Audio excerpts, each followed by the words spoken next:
السلام علیکم. P D M ان کی تو کل کشتی جو تھی عین سمندر کے درمیان آ کے ایسی غرق ہوئی ہے کہ آگے بڑھنے کا ان کو اب راستہ مشکل سے ہی نظر آ رہا ہے کہ کیسے آگے بڑھیں گے.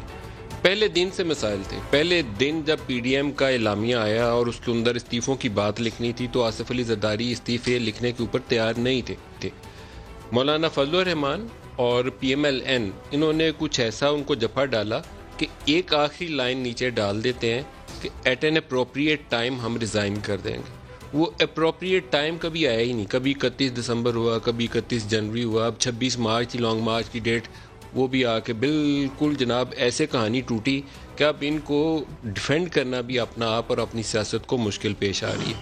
کل اجلاس کے اندر جو باتیں ہوئیں وہ بھی بڑی مذاکرہ خیز ہے. ایک ایسی جماعتیں جو اکٹھے سے ایک مشن لے کر نکلی ہیں اور مشن یہ تھا, پی ایم ایل این اس کو کہتی تھی ووٹ کو عزت دو, اور آصف علی زرداری کہتے تھے کہ یہ جو آر او الیکشنز ہیں یا الیکشن کا نتیجہ بدل جاتا ہے یہ سلسلہ بند ہونا چاہیے اور الیکشن پروسیس جو ہے شفافیت کے ساتھ آگے بڑھنا چاہیے.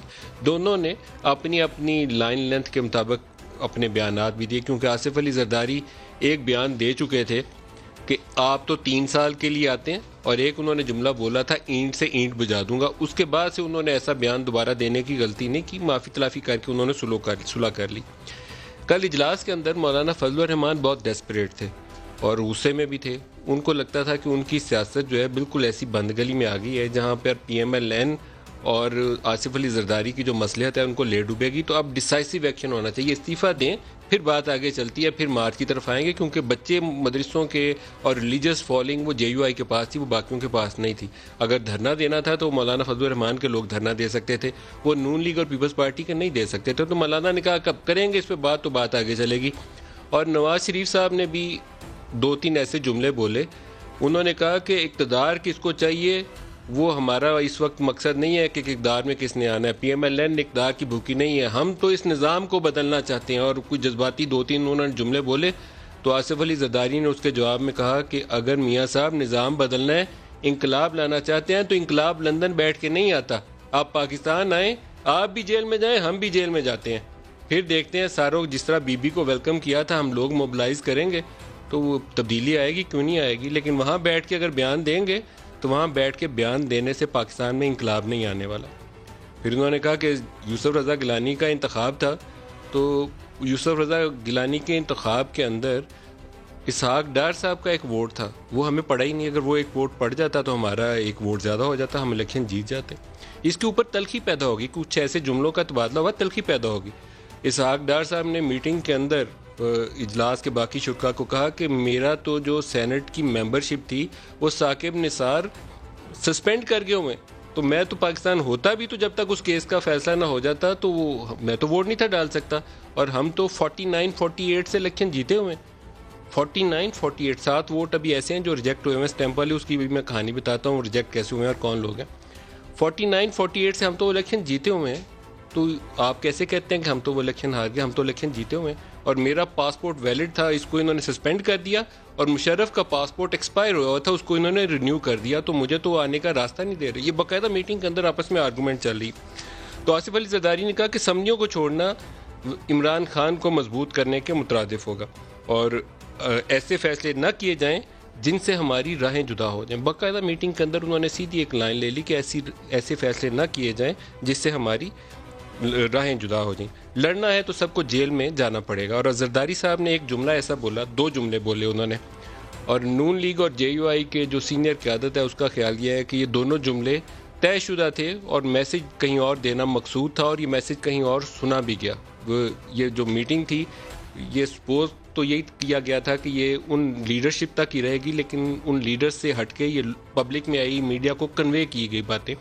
2 جملے یہ تھے. آصف علی زرداری نے کہا کہ میں قوم کو اسٹیبلشمنٹ سے لڑانے پہ تیار نہیں ہوں. یہ بہت بڑا بھاری جملہ تھا, نون لیگ کے سر پہ اوپر آ کے گرا, کیونکہ ایک ہی دن پہلے نواز شریف صاحب نے ایک بیان دیا تھا کہ کسی نے مریم کو دھمکی دی ہے کہ آپ کو سمیش کر دیں گے اگر آپ باز نہیں آئیں گے. انڈائریکٹلی میسج کنوے ہوا تھا. تو زرداری صاحب کا اور باقی لوگوں کا, انہوں نے ڈائریکٹلی اس کے ہنٹ نہیں کیا, لیکن ان کا خیال یہ تھا کہ اس طرح براہ راست نام لے کر یہ میسج اس وقت آیا یوسف رضا گیلانی کے چیئرمین سینٹ کے انتخاب سے ایک دن پہلے, اس کو ایک آدھ دن روکا بھی جا سکتا تھا. یہ پیپلز پارٹی کی ٹاپ ٹیئر کا خیال تھا. لیکن زرداری صاحب نے جو جملہ بولا انہوں نے بڑا واضح واشگاف انداز میں کہا کہ میں قوم کو اسٹیبلشمنٹ کے ساتھ لڑانے پہ تیار نہیں. اور نون لیگ کا خیال یہ ہے کہ یہ جملہ بولا گیا اسٹیبلشمنٹ کے ساتھ اپنی گرم جوشی جو تھی اس میں اضافہ کرنے کے لیے. دوسرا جملہ انہوں نے بولا اور نہ ہی میں قوم کو دہشت گردوں سے لڑانے کے لیے تیار ہوں. اور یہ بہت سے جو پی ایم ایل این اور جے یو آئی کے وہاں شرکا ہیں ان کا خیال یہ ہے کہ مولانا فضل الرحمان کو میسج دیا گیا. یہاں سے تلخی پیدا ہوگی, ماحول خراب ہو گیا اور بات بڑی کلیئر ہو گئی کہ آج پی ڈی ایم ٹوٹ جائے گی. اور پی ڈی ایم کو صرف ٹوٹنے سے بچایا ہی گیا ہے, باقی اور کچھ نہیں ہوا, باقی پریکٹیکلی وہ ٹوٹ چکی ہے. انہوں نے کہا کہ میں تو واپس جاؤں گا اپنی سی ای سی کے پاس, سی ای سی اگر مجھے اپروول دے گی تو ٹھیک ہے, نہیں تو اس طریقے سے تو ہم بڑھ نہیں سکتے. اور جو مریم نواز نے وہاں گلے شکوے کیے کہ ہمیں تو لیڈر زندہ چاہیے, ان کی لاشیں نہیں چاہیے, اور میرے والد تو بیمار ہیں, آپ کو ایسا نہیں کہنا چاہیے. بعد میں زرداری صاحب نے اس کے اوپر ان سے معذرت بھی کر لی, لیکن معاملات یہاں بگڑ گئے. اب تھوڑا سا اس پہ بیک گراؤنڈ ایک روز پہلے کی آپ کو بتانی پڑے گی. یوسف رضا گیلانی کو سینیٹر کا امیدوار نامزد کیا مرکز سے, قومی اسمبلی سے ان کا انتخاب ہونا تھا. دوسری طرف تھے حفیظ شیخ صاحب. حفیظ شیخ صاحب زیادہ پسندیدہ شخصیت کے طور پر سامنے نہیں آتے, اپنی جماعت کے سرکلز کے اندر بھی وہ زیادہ پسندیدہ نہیں ہے, بلکہ ان کو ڈیفینڈ کرنا یا عثمان بزدار کو ڈیفینڈ کرنا تقریباً ایک ہی برابر ہے. یوسف رضا گیلانی کے نام کے اوپر اب یہاں چرچا یہ ہے اسلام آباد کے سرکلز کے اندر کہ ان کا نام کو منظوری حاصل تھی اسٹیبلشمنٹ کی جب پرپوز کیا گیا کہ وہ سینیٹر الیکشن لڑیں پیپلز پارٹی کے ٹکٹ کے اوپر, اور یہ میسج کنوے کر دیا گیا پیپلز پارٹی کو بھی اور پی ایم ایل این کو بھی کنوے کیا پیپلز پارٹی نے, اور ساتھ ہی امپریشن بھی دے دیا کہ اسٹیبلشمنٹ کی بھی مرضی اس میں شامل ہے. یوسف رضا گیلانی سینیٹر منتخب ہو گئے. 23 لوگ تھے جو پی ٹی آئی اور اس کے الائز سے جنہوں نے پی ایم ایل این سے اور پیپلز پارٹی سے پیار محبت کی باتیں کر لیں کہ ہم یوسف رضا گیلانی کو ووٹ کریں گے. اس میں سے ساؤتھ پنجاب سے ان سے 3-4 بندے جو تھے آخری دن جب ان کو فون کالز آئیں, پہلے کسی نے فون کال کر کے ان کو نہیں روکا, میں بالکل آپ کو کلیئرلی بتا رہا ہوں کہ بالکل سیدھا میچ جا رہا تھا. آخری دن جب حکومت کو لگا کہ ہم ہارنے لگے ہیں تو کچھ لوگ, مجھے ان کے نام پتہ ہے بتاؤں گا نہیں, 3-4 لوگ ساؤتھ پنجاب سے انہوں نے آگے پیچھے ہو گئے اور یوسف رضا گیلانی کو ووٹ نہیں ڈالا. اس کے باوجود وہ جیت گئے کیونکہ اوریجنلی 23 لوگ کمٹ کر کے آئے تھے, اخیر میں پھر بھی وہ 9 ووٹوں سے جیت گئے. حفیظ شیخ ہار گئے. اب آ گیا اگلا امتحان, چیئرمین سینٹ یوسف رضا گیلانی. بعض لوگوں نے کہا یہ پی ایم ایل این کے حلقوں نے اور جے یو آئی کے حلقوں نے کہ آپس میں بیٹھ کے ڈیسائیڈ کر لیتے ہیں کہ کس کس کو کون کون سی سیٹ دینی ہے. اس اجلاس کے اندر سینئر لیڈرشپ نے یہ طے کیا کہ چیئرمین کی سیٹ جائے گی پیپلز پارٹی کو, جس کو بھی یہ نامینیٹ کر لیں, ڈپٹی چیئرمین جائے گا جے یو آئی کو, جس کو بھی یہ نامینیٹ کر لیں, اور لیڈر آف دی اپوزیشن جائے گا پی ایم ایل این کو, جس کو بھی یہ نامینیٹ کر لیں. پی ایم ایل این نے اعظم نذیر تارڑ کو کہا کہ یہ ہمارے اپوزیشن لیڈر کے طور پر امیدوار ہوں گے. چیئرمین کا نام جو ہے انٹرسٹنگلی جب وہ سامنے آ گیا کہ یہ یوسف رضا گیلانی ہے تو کہا یہ جاتا ہے کہ آصف علی زرداری صاحب اس کے اوپر زیادہ خوش نہیں تھے. اب یہ مزے کی بات ہے, ان کے فارمر پرائم منسٹر اور کہا جائے کہ وہ زیادہ خوش نہیں تھے, لیکن یہ بات کہا جاتا ہے کہ امپریشن موجود تھا کہ یوسف رضا گیلانی کے نام کے اوپر زرداری صاحب خوش نہیں تھے, کیونکہ ان کا خیال یہ تھا کہ ان کو اسٹیبلشمنٹ کی سپورٹ حاصل ہے. اور یوسف رضا گیلانی بار بار کہہ بھی رہے تھے کہ اسٹیبلشمنٹ نیوٹرل ہے نیوٹرل ہے, کوئی 3-4 دفعہ انہوں نے اس بیان کو دہرایا بھی. 5 ووٹ ایسے تھے, یہ ایک بہت بڑی بم شیل نیوز ہے, جس کے اوپر ان کا خیال یہ تھا کہ نون لیگ کے یہ 5 ووٹ یوسف رضا گیلانی کو ووٹ نہیں کریں گے, اور الیکشن ہوگا, الیکشن والے موقع کے اوپر یہ لوگ آئیں گے اور یہ دوسری طرف ووٹ کر دیں گے, یہ اپنا ووٹ مسترد کروا لیں گے تاکہ سنجرانی چیئرمین سینٹ منتخب ہو جائیں. ان 5 لوگوں کی نشاندہی کی گئی پی ایم ایل این کے, اور 2 لوگ جے یو آئی کے, ان کی نشاندہی کی گئی, مارک کیا گیا کہ یہ 5 بندے ہیں.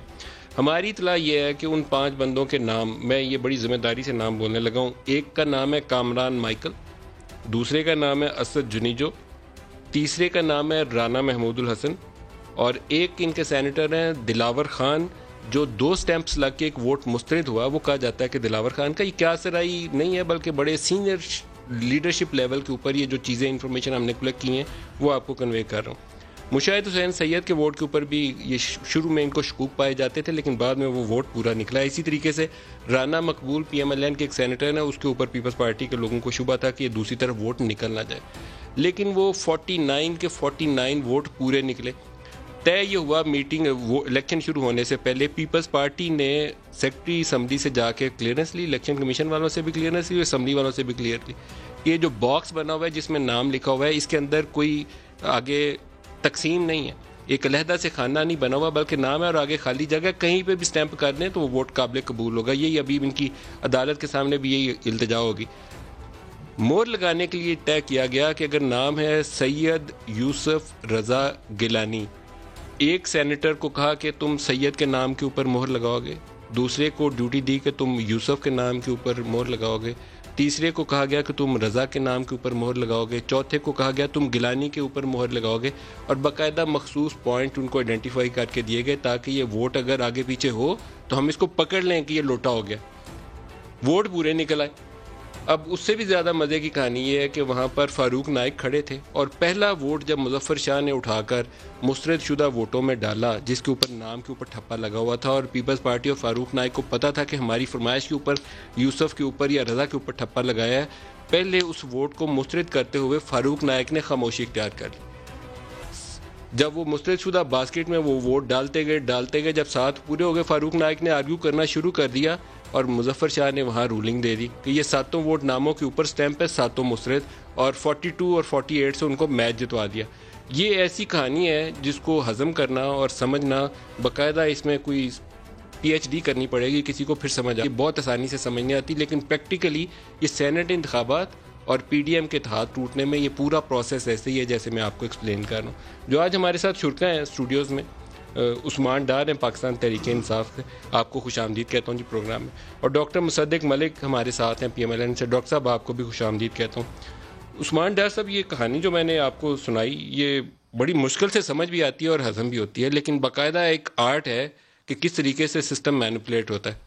اچھا, اتفاق کی بات ہے کہ ملک صاحب میرے پاس بھی یہ انفارمیشن ہے. یہی ہے ٹی وی پروگرامز میں اسپیشلی جو پیپلز پارٹی کے سینئر رہنما میرے ساتھ بیٹھے ہیں پچھلے چند دنوں میں, تو ان تمام کی یہی ایک ہی اسٹیٹمنٹ تھی کہ یہ طے شدہ تھا 7 سینیٹرز جن کے اوپر ہمیں اعتماد نہیں تھا, اور یہ طے پایا تھا کہ وہ اس طرح مہر لگائیں گے. اور یہ ایسے ہی ہے کہ آپ جو ریس لائن ہے اس کے قریب پہنچ جائیں جیتنے کے لیے, اور آپ کو پتہ چلے کہ آپ کی گاڑی کا ٹائر پنچر ہو گیا یا کوئی بھی وجوہات. اگر وہ طے شدہ تھا اور وہ کلیئرنس بھی لے چکے تھے کہ نام پہ لگا کے ووٹ مسترد نہیں ہوگا, تو فاروق نائک نے وہاں آبجیکشن کیوں نہیں ریز کیا جب پہلا ووٹ؟ یہ میں سمجھتا ہوں ان کی سب سے بڑی نالائکی ہے, نااہلی ہے. نالائکی تھی یا فکس میچ تھا؟ میں سمجھتا ہوں کہ فکس تو ہے نہیں کہہ سکتے, چونکہ یہ پہلے طے شدہ تھا کہ یہ سٹیمپس ایسے لگیں گی. نالائکی میں اس لیے سمجھتا ہوں کہ جب انہیں پتا تھا کہ یہ بالکل ہم جان بوجھ کے یہ سٹیمپس یہاں لگا رہے ہیں جسٹ ٹو میک شیور کہ وہ لوگ ہمیں ووٹ کر رہے ہیں سینیٹرز, تو پھر ان کا کام تھا وہاں سٹینڈ لیتے. آپ خود سوچیں اگر یہ پہلی سٹیمپ کے وقت کھڑے ہو جاتے, پہلی سٹیمپ پہ روک دیتے تو ووٹ مسترد نہیں ہو سکتا. تو یہ پھر انہوں نے خود یہ جو راستہ کھول دیا اور چیئرمین شپ دے دی. وہ اب عدالت کا راستہ ہے, ابھی وہ انڈو ہو سکتا ہے ابھی, لیکن اب ان موتی چور کے لڈوؤں کا کیا کرنا جو میں لے کے آیا تھا. یہ آپ نے دوسری شادی کب کی؟ میں نے دوسری شادی کیوں کرنی ہے؟ جو ان کی شادی ٹوٹی ہے کل اس کے لیے لڈو لے کے آپ کے وزیر بنتے ہیں, پہلے تو شادی کرتے ہیں. یہ آپ 4-5 ڈبے جو لائے ہوئے آپ نے. اب میرا خیال تھا پی ڈی ایم کا کوئی نہ کوئی تو آج آپ کے پروگرام میں ہوگا. تو اب پاکستانیوں یہ موتی چور کا لڈو جو میں لے کے آیا تھا آج پروگرام میں, پھر ملک صاحب آپ کو کھلانا ہے, کیا کرنا ہے یہ دکھائیں گے, ان کو خود ہی کھائیں. پی ایم ایل این والا کھائیں, میں تو کھاؤں گا. یہ ڈاکٹر مصدق ملک صاحب, یہ باقی ڈبے آپ کے لیے ہیں سر. ملک صاحب ہیں ڈاکٹر صاحب, بڑی مہربانی ڈاکٹر صاحب آپ کا موتی چور پھر میں لڈو کدھر ہے اس وقت؟ یہ کراچی ہیں سر, جہاں ہوں گے پہنچ جائے گا ان تک. ڈاکٹر صاحب یہ کیا بات, آج ہمارا دن تھا مٹھائی کھانے کا, آپ میدان چھوڑ کے بھاگ گئے. آپ تو اسکرین پہ بھی مجھے نظر نہیں آ رہے, آواز ہی آ رہی ہے صرف ان کی. اور ڈاکٹر صاحب اتنا دل پہ لے گئے ہیں, اب آپ اسٹوڈیو میں بھی نہیں آئے, آپ کیمرے پہ بھی نہیں آ رہے, آپ کی آواز بھی نہیں آ رہی. چلو مجھے پتہ ہے بہت دکھ ہے, وہ میں ٹیشو پیپر بھی لے کے آیا تھا ساتھ, وہ بھی میں ان کو دینا چاہ رہا تھا. آنسو نکل رہے ہوں گے جو ان کے ساتھ کل کیا مولانا صاحب نے بھی جاتے ہوئے. وہ تو اس پریس کانفرنس میں جو لوگ کھڑے ہیں سب کے آنسو نکل رہے ہیں. اگر آپ دکھا سکیں فوٹیج قوم کو کہ ہوا کیا کل ان کے ساتھ. وہ مولانا فضل الرحمان کا وہ پلے کرے نا جی, وہ لانگ مارچ ملتوی کرنے والا, اور پھر جو اخیر والی فوٹیج ہے اس پہ تو بریک لگا کے رکھیے گا, ہٹائیے گا نہیں اس کو. لانگ مارچ کے ساتھ استعفوں کو وابستہ کرنے کے حق سے 9 جماعتیں اس کے حق میں پاکستان پیپلز پارٹی کو اس سوچ پر تحفظات تھیں. پیپلز پارٹی نے وقت مانگا ہے کہ ہم اپنی پارٹی کے سینٹرل ایگزیکٹو کمیٹی کی طرف رجوع کریں گے. تب تک 26 مارچ کا لانگ مارچ ملتوی تصور کیا جائے گا.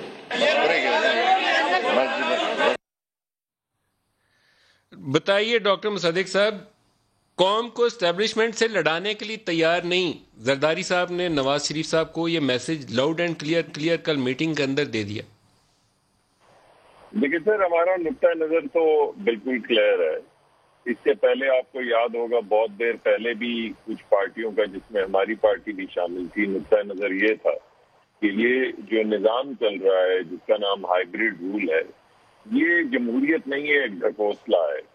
اور بہترین طریقہ کار یہ ہے کہ ہم ان اسمبلی سے ریزائن کریں اور اس ڈیزگنیشن کے بعد لوگوں کو یہ یہاں ہو جائے گا کہ اصل حقیقت اس جمہوریت. لیکن سر انہوں نے تو کل آپ کو ڈبو دیا نا، آپ تو سندھ اسمبلی سے استعفیٰ مانگ رہے تھے، وہ تو وفاق سے بھی استعفیٰ دینے کو تیار نہیں. انہوں نے کہا کہ ہم تو اس سیاست میں جس میں قوم کو اسٹیبلشمنٹ سے لڑانا ہے اس میں اس کام کے لیے تیار نہیں ہے، اس میں حصہ دار نہیں بن سکتے کہ قوم کو اسٹیبلشمنٹ سے لڑائیں. جی آپ ٹھیک کہہ رہے ہیں. جو میں بات کہہ رہا ہوں وہ یہ ہے کہ ہم اسمبلیوں میں اس وجہ سے آئے واپس یا ریزگنیشن نہیں دیے بیکاز پیپلز پارٹی کا نقطۂ نظر یہ تھا کہ ہمیں یہ میدان خالی نہیں چھوڑنا چاہیے، ہمیں الیکشن بھی لڑنے چاہیے، ہمیں سینٹ میں بھی آنا چاہیے. تو وہ ہم تمام چیزیں کرتے رہے کیونکہ ان کا خیال تھا کہ جو کام ہم سڑک پہ کرنا چاہ رہے ہیں وہ سڑک پہ نہیں، اسمبلی کے اندر بھی ہو سکتا ہے. لیکن جس طریقہ کار سے یہ الیکشن ہو رہے ہیں جو آپ کے سامنے آ رہے ہیں، چاہے وہ سینٹ کے چیئرمین کے اوپر ووٹ آف نو کانفیڈنس ہو، چاہے یہ سینٹ کے چیئرمین کا انتخاب ہو، اس سے آپ کو پتہ چل جانا چاہیے کہ یہ نظام جو ہے یہ پورا، جیسا کہ آپ بھی کہہ رہے تھے، ہائی جیکڈ ہے. اس نظام میں اس کوئی کریڈیبلٹی نہ ہو جہاں پہ 100 لوگوں میں 2 لاکھ یا 3 لاکھ کے ایم این اے کے حلقے کی بات نہیں کر رہا ہوں، نہ میں کوئی 1-1.5 کروڑ نیشن وائڈ سر کی بات. براہ راست آصف زرداری صاحب کا جو پوسچر تھا کل اجلاس کے اندر، اس کی چاہوں گا آپ سے، کیونکہ آپ میں سے بہت سارے لوگوں کو جھٹکا لگا کل وہاں پہ. کل ہوا کیا؟ جی میں آپ کو بتانے کی کوشش کر رہا ہوں کہ ہمارا نقطۂ نظر یہ ہے کہ جب 4 اسکوائر فٹ کے اندر 6 کیمرے لگے ہوں، سپریم کورٹ کا یہ کہنے کے باوجود کہ آرٹیکل 226 جو ہے اس میں خفیہ بیلٹ ہونا چاہیے، اس کے باوجود اگر کیمرے لگا کے الیکشن کروایا جائے، تو آپ بتائیے کہ ایسی اسمبلی سے ہمارا نقطۂ نظر یہ ہے کہ کیوں ریزائن نہ کیا جائے. یعنی زرداری صاحب کے پوائنٹ آف ویو پہ کیا کہتے ہیں؟ یہ تو آپ اپنے نقطہ نظر دہرا رہے ہیں. زرداری صاحب نے جو کچھ اجلاس میں پوزیشن لی اس کے اوپر کیا کہتے ہیں؟ جی میں یہی کہہ رہا ہوں کہ زرداری صاحب کا نقطۂ نظر جو وہ اب لے کے جائیں گے اپنی سی ای سی کے پاس، وہ ابھی بھی یہ ہے کہ نہیں، ہمیں اسمبلی کے اندر رہ کے اور جس طرح یہ چیئرمین سینٹ کے حوالے سے بھی بات ہو رہی ہے کہ عدالتوں کے ذریعے دوبارہ سے اپنی مسلط کرنی چاہیے جو ہماری میجورٹی ہے. تو میں یہ سمجھتا ہوں کہ یہ 2 نقطۂ نظر ہیں. ہم مسلسل چل رہے ہیں ساتھ اس وجہ سے کہ ہم سب کو اکٹھے ساتھ چلنا چاہیے.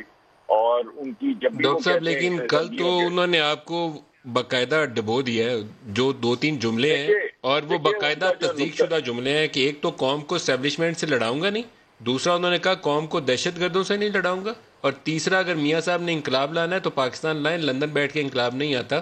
تو یہ تو آپ کو انہوں نے کل جو کچھ اس وقت کوئی لڑائی والی بات تو نہیں ہے. اگر ہم کہتے ہیں کہ ہم نے بہت برا کیا انہوں نے آپ کے ساتھ، اگر ہم کہتے ہیں ملک صاحب کہ ہم نے ریزائن کرنا ہے تو یہ کوئی غیر آئینی چیز نہیں ہے.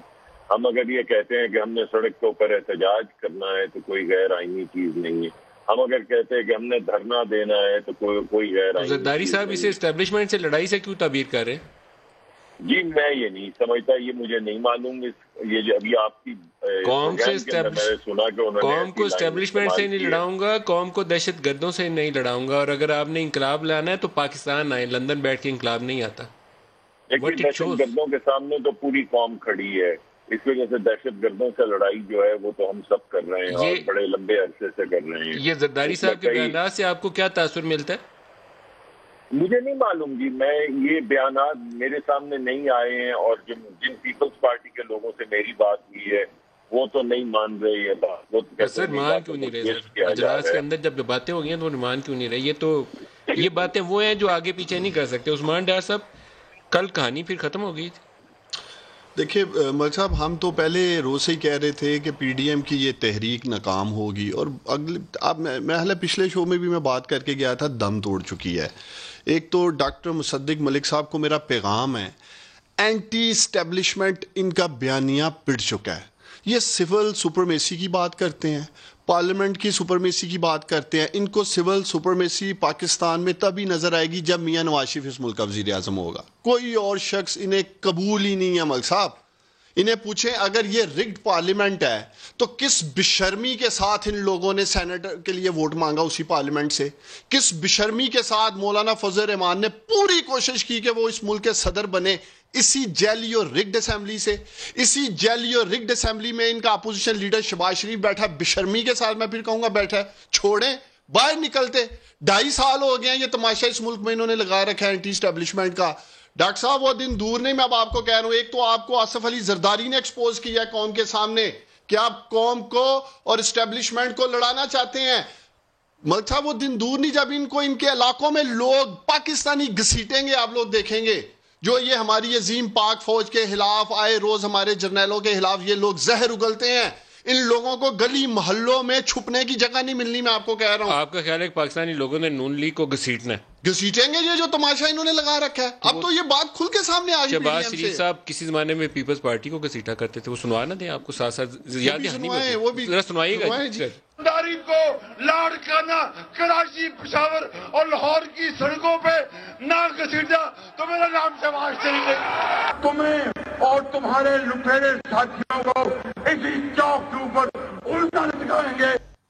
یہ بات ہوئی نا جی. وہ زرداری صاحب کے بھی جذبات سن لیں ذرا. زرداری صاحب کے بھی جذبات میاں صاحب کے متعلق وہ بھی سنوا دیں. کچھ ہم سے بھی سیکھ لو, کچھ ہماری بھی سن لو. اب اگر ہم نے میاں کو چھوڑ دیا تو شاید اللہ بھی ہمیں معاف نہ کرے. قومی چور ہے, ایسے درندے کو برداشت نہیں کر سکتے کہ یہ دھرتی پہ بہت ناسور ہو چکا ہے. اب یہ دھرتی اس کو معاف نہیں کرے گی. یہ مولوی کو کیوں تکلیف ہو رہی ہے آج؟ یہ مولوی ضیاء الحق کی سیاست چاہتے ہیں. تو پھر ڈار صاحب انہوں نے جب بھی آپ کی طرح پکی ڈال لی اسٹیبلشمنٹ کو, آپ نے بھی ڈالی اور انہوں نے بھی ڈال لی. پتہ ہے کیا جو وعدہ یا جو نعرہ شہباز شریف نے لگایا کہ میں لاڑکانہ اور لاہور کی سڑکوں پہ گھسیٹوں گا, میں سمجھتا ہوں کہ آصف علی زرداری نے ان کو پی ڈی ایم سے گھسیٹ کرنا نون لیگ والوں ڈی چوک میں ڈال دیا, پورا ڈالا ان کو, دونوں کو ہی, ڈی چوک میں لا کے پھینک دیا اور ان کو بھی. اور میں سمجھتا ہوں کہ اب ان کو کم از کم ان کی آنکھیں کھل جانی چاہیے. ان کی حالت قابل رحم ہے, بالکل قابل رحم ہے. مجھے افسوس ہو رہا ہے, میں دیکھیں نا ابھی ڈاکٹر صاحب آج نظر بھی نہیں آ رہے. کاش ڈاکٹر صاحب آج اسٹوڈیو میں ہوتے آپ کے سامنے, قوم دیکھتی, ان کی باڈی لینگویج دیکھتی, کیا ان کے حالات ہو چکے ہیں. اب تو پی ڈی ایم رہی نہیں, پتہ نہیں اب کیا. وہ ڈاکٹر صاحب کہہ رہے ہیں جی ہم پیچھے نہیں ہٹیں گے, ہم ابھی بھی پوری جدوجہد کریں گے. کہاں, کس فورم پہ یہ اب کریں گے؟ کس پی ڈی ایم کی یہ بات کر رہے ہیں جو کل بالکل دفن ہو گئی ہے؟ اس پی ڈی ایم کی سر پاکستان میں مٹھائیاں کھانا ویسے عام طور پر روایتی طور پر کسی کو ہضم نہیں ہوتا. نون لیگ نے کھائی تھی تو ان کے پیٹ میں درد ہو گئی تھی. آج آپ نے کھائی ہیں, آپ دوسری شادی کی مٹھائی کھا لیں, کہیں وہ والی مٹھائی نہ بن جائے جو نون لیگ نے کھائی تھی, پھر آپ کو بھاری پڑ جائے گی. میں نے بریک لینی ہے. ماشاءاللہ بہت خوش ہوں, مجھے دوسری کی ضرورت نہیں, لیکن یہ لڈو آپ کس کو کھلانے ہیں آپ نے بریک میں بتایا. بریک میں آپ سے کہانی سنتا ہوں کہ کس سے آپ نے شادی کی ہے. پہلے بریک لے لیں. بریک لے لیں جی, ہمارے ساتھ رہیے گا.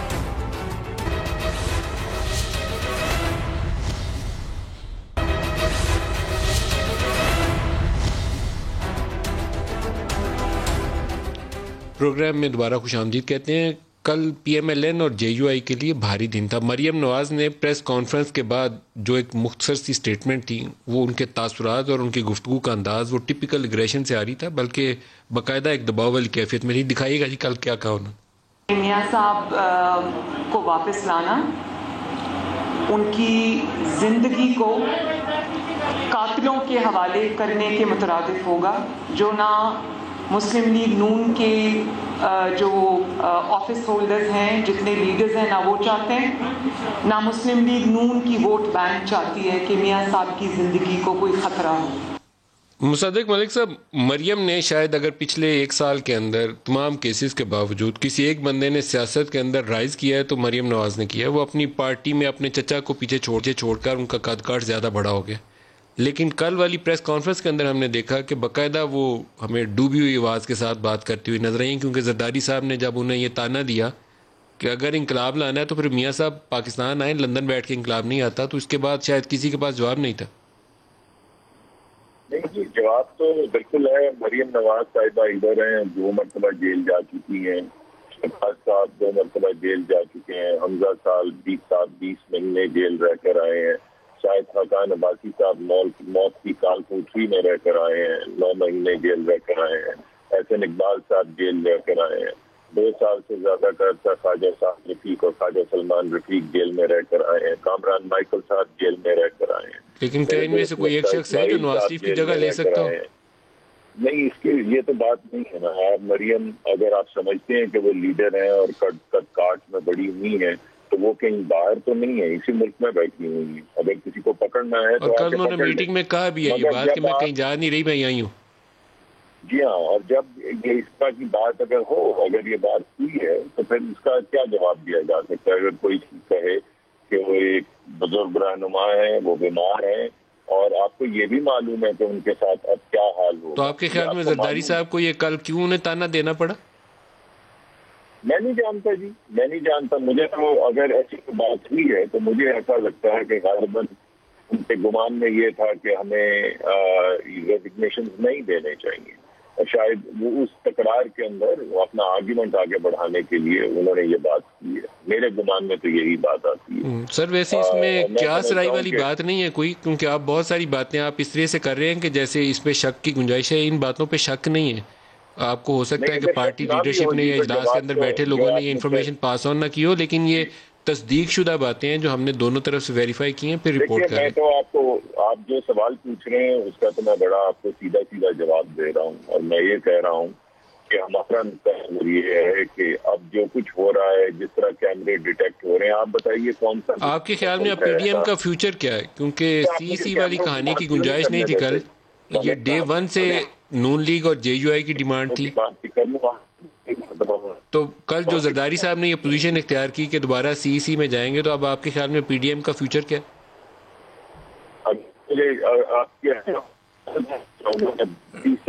ڈاکٹر صاحب آپ کو دوبارہ لائن ملانی پڑے گی, آڈیو میں ایشو آ رہا ہے. میں ایک خبر ہائی لائٹ کر لوں, اتنی دیر آپ سے دوبارہ لائن کنیکٹ کرتے ہیں. ہمارے سخت نمائندے ہیں ساحل جوگی صاحب, اور ایک ہمارے پرانے بیورو چیف ہوا کرتے تھے وہاں پہ, امداد پھلپوٹو. وہ کسی زمانے میں پکڑ لیا تھا ان کو, اور عام تاثر یہی تھا کہ انہوں نے زمینوں پہ قبضے اور وابڈا کے میٹرز کی بغیر ڈائریکٹ لائنوں پہ کنڈے ڈال کے بجلی چلانے کی کچھ خبریں کی تھیں, تو جس کی سزا انہیں ملی تھی کہ ان کو پکڑ لیا گیا تھا. اور پھر ڈاکوؤں کے ساتھ ان کا تعلق, کوئی ان کی فیملی کا پتہ نہیں کون پھلپوٹو ڈاکو تھا, انہوں نے کہا یہ بھی اس کے ساتھ تعلق ہے اس کا.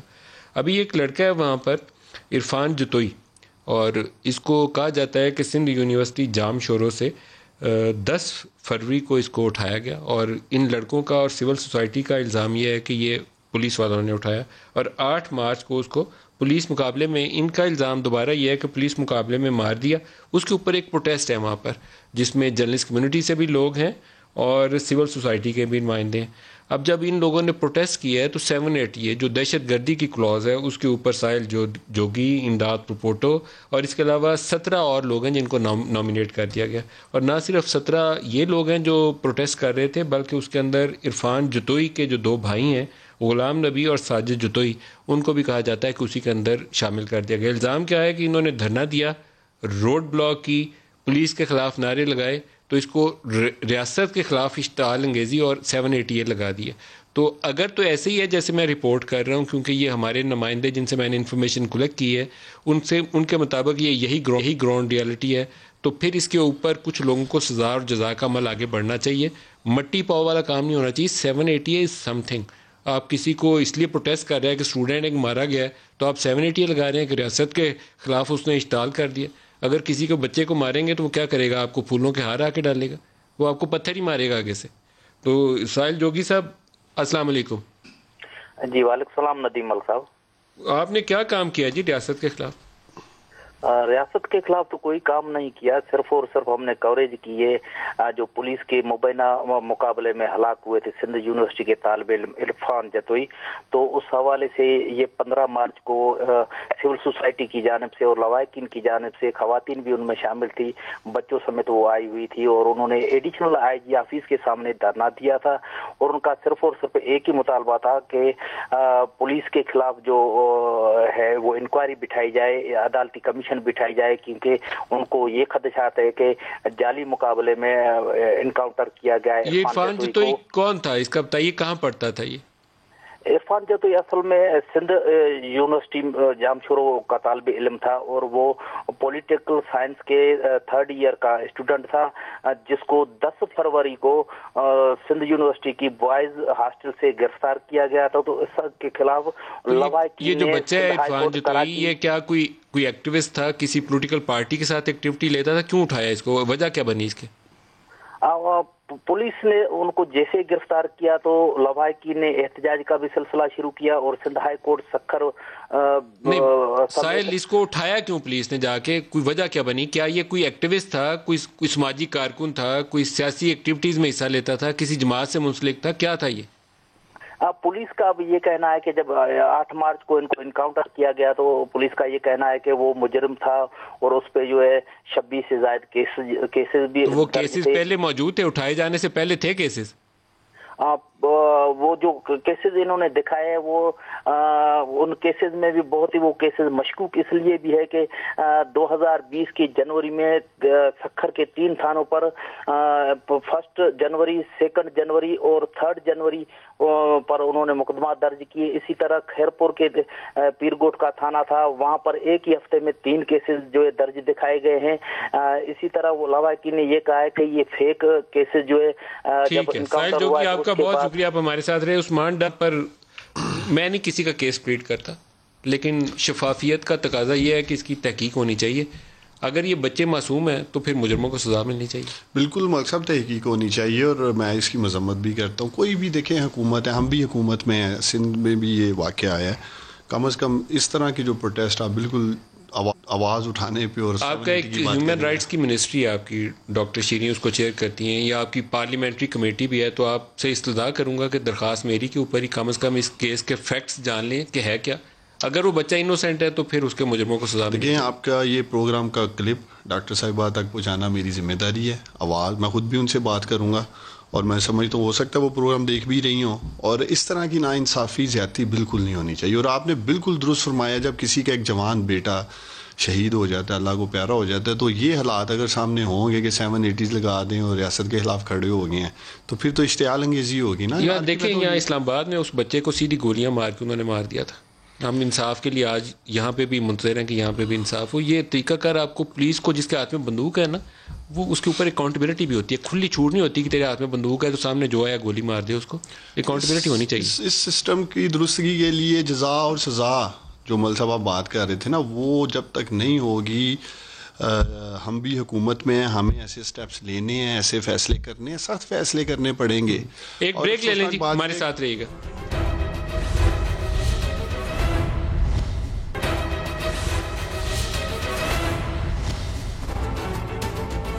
پروگرام میں دوبارہ خوش آمدید کہتے ہیں۔ ڈاکٹر مصدق ملک صاحب، مستقبل کیا ہے اب اپوزیشن کی سیاست کا؟ یہ دسمبر 31 سے ڈیڈ لائن آگے شفٹ ہونا شروع ہوئی، اور اب تو کوئی ڈیڈ لائن بھی نہیں رہی۔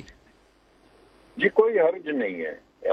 مستقبل کیا ہے جی مستقبل پاکستان میں جمہوریت کا کیا ہے؟ اللہ کرے گا بڑا روشن ہوگا، دعا مانگیں گے، لیکن آپ کا مستقبل ابھی کوئی نہیں لگتا سر۔ جی کوئی بات نہیں، ہمارا مستقبل جمہوریت کے ساتھ ہے، اگر جمہوریت کا نہیں تو ہمارا بھی نہیں۔ جمہوریت رہے گی سر، جمہوریت کا ہے تو ہمارا بھی ہے، جمہوریت چلے گی سر، اللہ کرے گا خیر رکھے گا اللہ تعالیٰ، جمہوریت چلے گی آگے۔ جی میں نے کب کہا کہ نہیں چلے گی؟ میں نے کہا جو جمہوریت کا مستقبل ہے وہ ہمارا مستقبل ہے۔ میں نے کب آپ کی بات کو ڈسپیوٹ کیا؟ تو آپ کا مستقبل کیا ہے سر؟ جی ہمارا مستقبل وہی ہے جو جمہوریت کا مستقبل ہے۔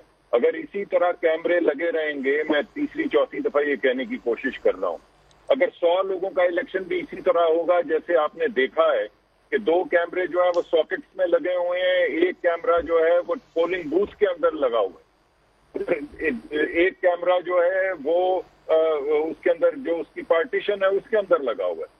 اگر یہی جمہوریت ہے، اگر اسی طرح الیکشن ہونے ہیں سر، جو پی ڈی ایم کے اجلاس کے اندر کی میرا پروگرام کا آج فوکس پی ڈی ایم کا اجلاس ہے، تو پی ڈی ایم کے اجلاس کے اندر زرداری صاحب پہ بھی کسی نے کیمرہ لگایا ہوا تھا، بار بار مجھے کیمروں پہ لے جاتے، میں زرداری صاحب کا کرتا ہوں، مجھے کیمروں پہ لے جاتے ہیں۔ یہ بات آپ ضرور زرداری صاحب سے پوچھیں گی، یہ زرداری صاحب اس کا جواب دے سکتے ہیں۔ میں تو آپ کو یہ جواب دے سکتا ہوں، حوصلہ چل رہا ہے اس ملک کے اندر جمہوریت کے نام پہ، یہ جو سنگل پارٹی رول، تو سر زرداری صاحب نے جو پوزیشن لی وہ کس کے کہنے پہ لی؟ سر معذرت کے ساتھ میرا ٹاپک آپ مجھے گھما رہے ہیں، میرا ایشو یہ ہے کہ زرداری صاحب نے جو کل پوزیشن لی، انہوں نے اپنی باقی اپوزیشن جماعتیں جو 3-9 ان کو چھوڑ کے علیحدہ پوزیشن لے لی۔ ملک صاحب تو زرداری صاحب نے یہ پوسچرنگ کیوں کی؟ یہ زرداری صاحب ہے جی، آپ اس کا جواب نہیں دے سکتا. میں تو آپ کو یہ کہہ رہا ہوں کہ وہ غالباً یہ سمجھتے ہیں، ان کو ابھی بھی امید ہے کہ ان کیمروں کے باوجود تو پی ایم ایل سر کیمروں کو چھوڑ دیں ابھی، پی ایم ایل این اب کیا کرے گی سر؟ چھوڑ دوں گا جی سر، وہ ایشو ڈسکس کر لیں گے نا، دوبارہ ایک پروگرام پورا رکھ لیں گے کیمروں کے اوپر. لیکن آج تو پی ڈی ایم کے اجلاس کی خبر ہے نا سر، تو نون لیگ اب کیا کرے گی؟ پی ڈی ایم کے حوالے سے کہہ رہا ہوں نا، میرا آپ آرگیومنٹ تو سنیں. میرا آرگیومنٹ یہ ہے کہ اگر اس طرح کی جمہوریت ہے تو ہمارا خیال ہے کہ ریزائن دینا چاہیے. زرداری صاحب کا غالباً خیال ہے نہیں دینا چاہیے. تو سر آپ پھر کب دیں گے؟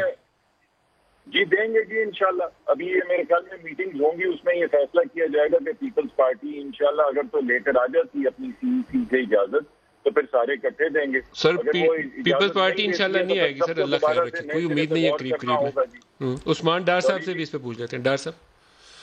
ڈاکٹر صاحب پوری قوم آپ سے جاننا چاہتی ہے کہ میاں نواز شریف کب آ رہے ہیں، پھر کوئی ٹکٹ وغیرہ بک ہو گئی ہے؟ زرداری صاحب نے تو انہیں کہا ہے واپس آئیں، اکٹھے جیل جائیں گے، اکٹھے تحریک چلائیں گے. تو اس پہ کوئی روشنی ڈالیں آپ، قوم سننا چاہتی ہے. واپس آ رہے ہیں نہیں آ رہے وہ؟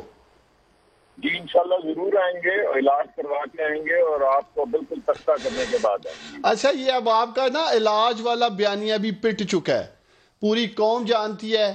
کل مریم نواز اگر چاہتی ملک صاحب تو کہہ سکتی تھی کہ ان کا علاج چل رہا ہے، وہ آ نہیں سکتے. وہ کہتے ہیں جی ہم نے قاتلوں کے حوالے نہیں کرنا ہے، وہ پاکستان آئیں گے، ان کی جان کو خطرہ ہے. تو کم از کم مجھے خوشی ہے ڈاکٹر صاحب، آپ اور آپ کی لیڈرشپ مریم نواز نے کل ٹھپا لگا دیا یہ کہہ کے کہ میاں صاحب بیمار نہیں ہیں چونکہ ان کی جان کو یہاں خطرہ ہے. تو یہ سارا فراڈ کر کے نکلے تھے. ہے نا جی، آپ نے ہیروئن کیسے ڈالی تھی جی رانا ثناء اللہ کی گاڑی میں، اس کی سزا موت ہے. تو رانا صاحب بھی تو آپ دیکھیں نا، کہاں ہے رانا صاحب؟ جن لیڈرز کے آپ نام لے رہے ہیں سارے ہی باہر ہیں ملک صاحب.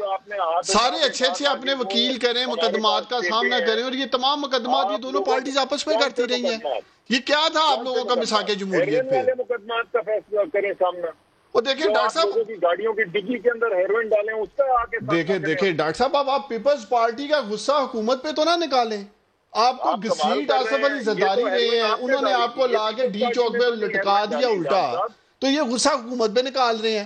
آپ استعفے دے دیں بابا. جو استعفے میں سمجھتا ہوں آپ نے حکومت کے منہ پہ مارنے تھے وہ آصف علی زرداری کے منہ پہ مار دیں استعفے. لے جی ہم نے دے دیے ہیں، ابھی بھی آصف علی زرداری کے پیچھے چھپ رہے ہیں. پیپلز پارٹی استعفا دے گی تو ہم سوچیں گے.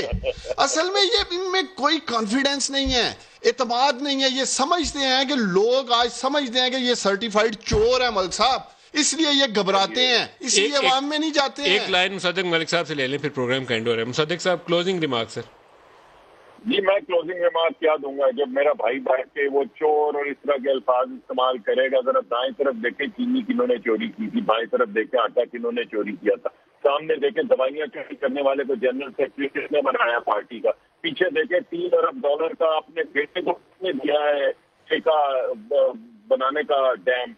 ان لوگوں کو دیکھیں جن کے بجلی کے کارخانے اور بجلی کی وہ چلا رہے ہیں وزارتیں. ذرا ہاٹ منی کے پرسوٹ میں دیکھیں کون کون پیسے لے کے ادھر آئے. پروگرام کا وقت ختم ہو گیا سر. یہ پیٹا ایشو ابھی جو ہے اس کے اوپر مزید ڈسکشن کی ضرورت ہے. آپ کو اس پہ دوبارہ بھی دعوت دیں گے اور اس پہ ہمیں مزید بات کرنی ہے، کیونکہ اپوزیشن کی جو سیاست ہے وہ فی الحال کھٹائی کا شکار ہو چکی ہے. کوئی راستہ آپ کے پاس روڈ میپ نہیں ہے. تو عثمان ڈار صاحب بھی اور مصدق ملک صاحب بھی دونوں کا بہت شکریہ. آج کے لیے اتنا ہی اجازت دیجیے. خدا حافظ.